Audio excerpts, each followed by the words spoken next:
আমার ভালো করে চিনা আছে তোরা গাছের উপর আইবি তলার উপর আইবি খারাপ তোরা দেখাইতাছি আমি মজা আরে বাবা কি আরে কি করতেছো আরে আমার কথাটা আগে শোনো তুমি আবার কি আরে কি হবে তুমি বাসা থেকে ইদানিং কম বাইরেও নাকি তোমার দেখতেই পাই না আমারে তো দেহনের কামটা কি আরে কাম আছে তুমি তো বুঝবা না আসলে কি কম বাইর হও আমি করি মানুষের বাড়িতে কাম বাজার সাথে আমার করা লাগে আর আমি কম বাড়িলে চলবো কেমনে তাহলে তোমারে বেশি একটা দেখি না কেন আপনি কি আমাকে বাড়ির সামনে সারাদিন হারাই থাকেন নাকি যা আমার আপনি দেখবেন আমি আমার মতো নাই আর যাই আরে কি কও আমি তো সারাদিন এদিকে থাকি সারাদিন এইদিকে থাকেন মানে দেখেন কামটা কিন্তু একদম ঠিক না আর সাধারণ যদি দেহে এই বাড়ির আশেপাশে আমার লাগে আপনি উকি ঝুঁকি মরেন তাহলে কিন্তু আমার চাকরি খাই দিব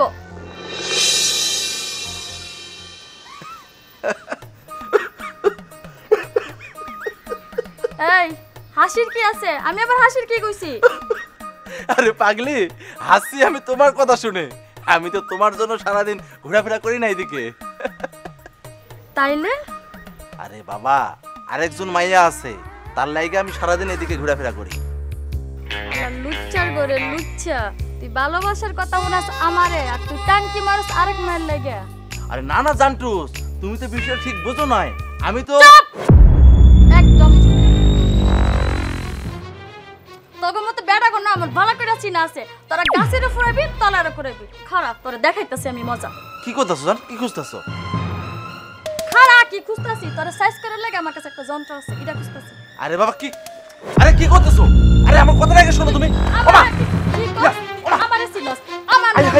আমারে সিলস আমার নাম চৌধুরী বাড়ির কামের মাই আমার সাথে বিছানি আমার সাথে বিছানি এই খারাপ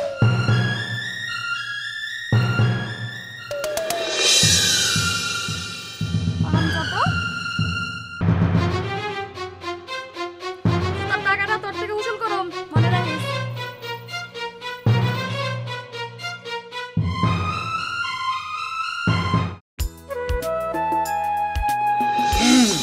হাই কেমন আছো আপনি এসেছেন আপনাকে আমার একটু দরকার ছিল বাবা আজকেও আবার সূর্য কোন দিকে উঠলো মানে আমাকেও তোমার প্রয়োজন হয় আমি তো আজ পর্যন্ত কারো উপকারে আসলাম না এভাবে বোকার মতো কেন কথা বলছেন আমি তো জানি এই বাড়িতে আপনি ঠিক কতটা প্রোটেকশন দিয়ে আমাকে রেখেছেন আপনার জন্য চাইলেও কেউ কিছু আমাকে বলতে পারে না ওসব তোমার ভুল ধারণা তুমি ভুল ধারণা পোষণ করে আমার সম্পর্কে এরকম ধারণা করছো বুঝছো ওরকম কিছু না আমি তো হলাম একদম হাই লেভেলের একটা স্বার্থপর মানুষ আমি তো সারাক্ষণ নিজের কথাই ভাবি আমি অন্য কারো কথা ভাবি না কারোর জন্য কিছু করি না আচ্ছা আপনি কি কোনো কারণে আমার উপর খুব বিরক্ত না আমি কেন বিরক্ত হবো আমি কারোর উপর বিরক্ত না আর বিরক্তর মতো কিছুই হয় নাই বাই দ্য ওয়ে আমার কথা বাদ দাও তোমার হঠাৎ আমাকে প্রয়োজন হলো কেন ও কদিন আগে রাতের বেলা আমার রুমের সামনে কি কিছু হয়েছিল না মানে আমি আপনার আর আঙ্কেলের গলার আওয়াজ শুনতে পেয়েছিলাম তোমার রুমের সামনে আমি আর আব্বা আচ্ছা কয়দিন আগে বলো তো কেন আপনার মনে নেই আরে মনে থাকবে কি করে আমার তো মনই নাই মানে আমার এই যে বুকের মাঝখানে যেটা আছে না ওখানে তো এত বিস্তারিত কিছু রাখা যায় না জায়গা অনেক ছোট এই জন্য কিছু মনে থাকে না বুঝছো আপনি এভাবে কেন কথা বলছেন আসিফ ভাই আসিফ ভাই আসিফ ভাই আসিফ ভাই আচ্ছা তোমার একটা কথা বলি তো এই কথায় আসিফ ভাই বলো কেন শুনতে কি ভালো লাগে এই জায়গাটায় লাগে পরে বুঝছো আমি তোমার নাম ধরে ডাকি তুমি আমার নাম ধরে ডাকবা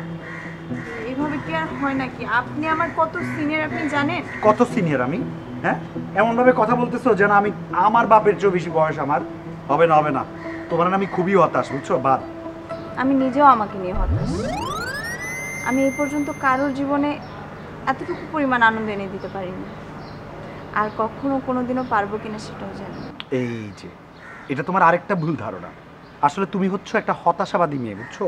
তোমাকে একটা বই দিব গিফট করব ওই বইটা পড়লে অনেক কিছু শিখবা জীবন সম্পর্কে তোমার ধারণা হবে বই কি বই বইটা একটা ইন্সপায়ারিং একটা বই বইটার নাম হচ্ছে দ্য সিক্রেট